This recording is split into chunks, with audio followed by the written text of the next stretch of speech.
Hey, second grade, I'm back with Clementine, and we are going to be reading chapter 9 today.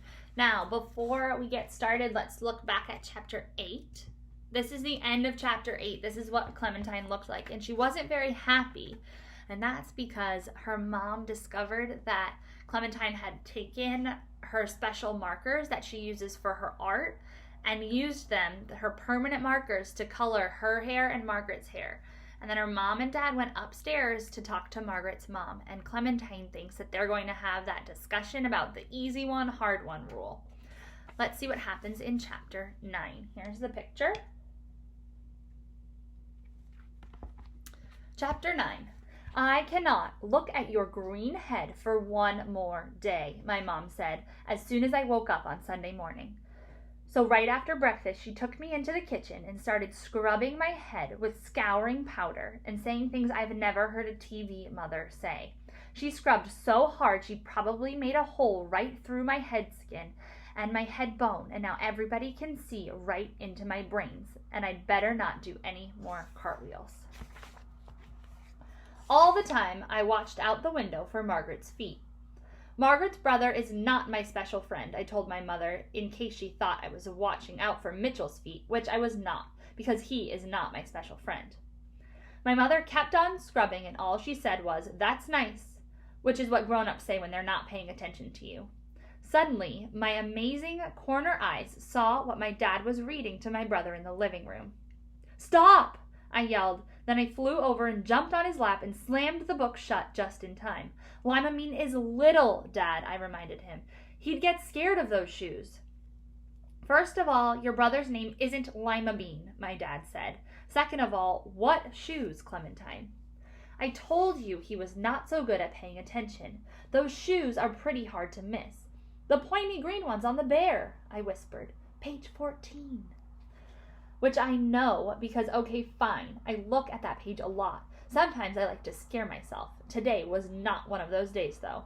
"It's just a picture, Sport," said Dad. "It's not real. Do you want to try looking at it with me right here?" "No!" I yelled. And then I was mad because now those pointy shoes were stuck in my head, going to worry me all day long.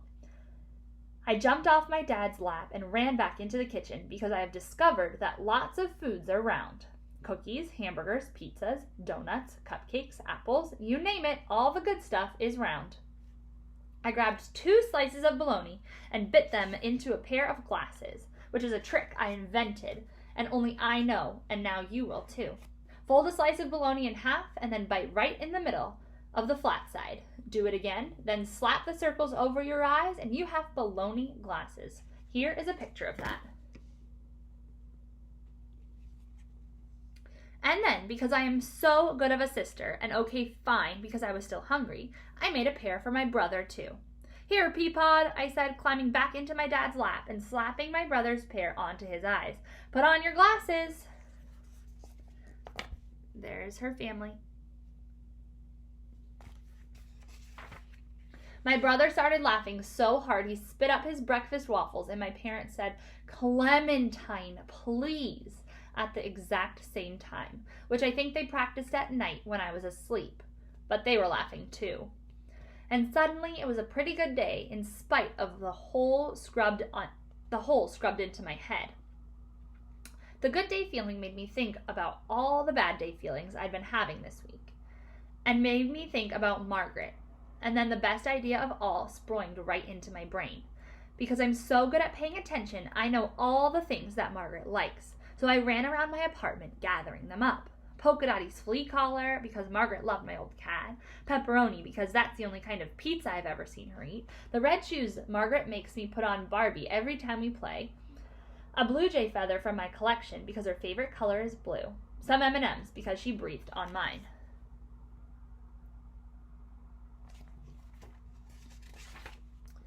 My charm bracelet, because she always makes "I wish" eyes at it.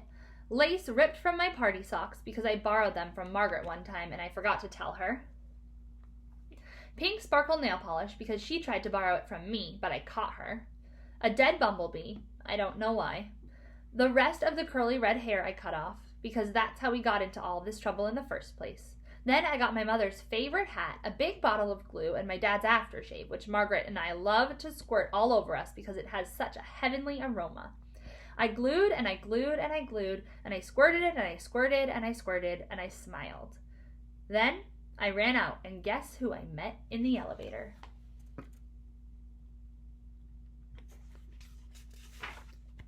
Margaret, without Amanda Lee. I have something for you, we both said at exactly the same time, which we never practiced before. Then I handed her the Margaret hat, and she handed me a bag. Inside was a brand new, not sat on, sparkle glitter paint set. I got it at the mall, Margaret said.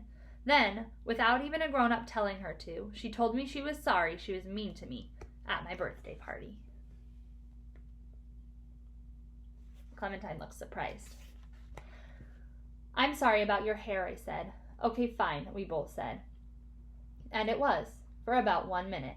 I have to go, Margaret said. I'll see you tonight. Yep, see you tonight, I said. Then I said, what's tonight? The party. Your parents invited us. Oh, right, I said. I knew that. But I didn't. Uh-oh. If my parents were having a party and I didn't know about it, that meant it was a surprise party.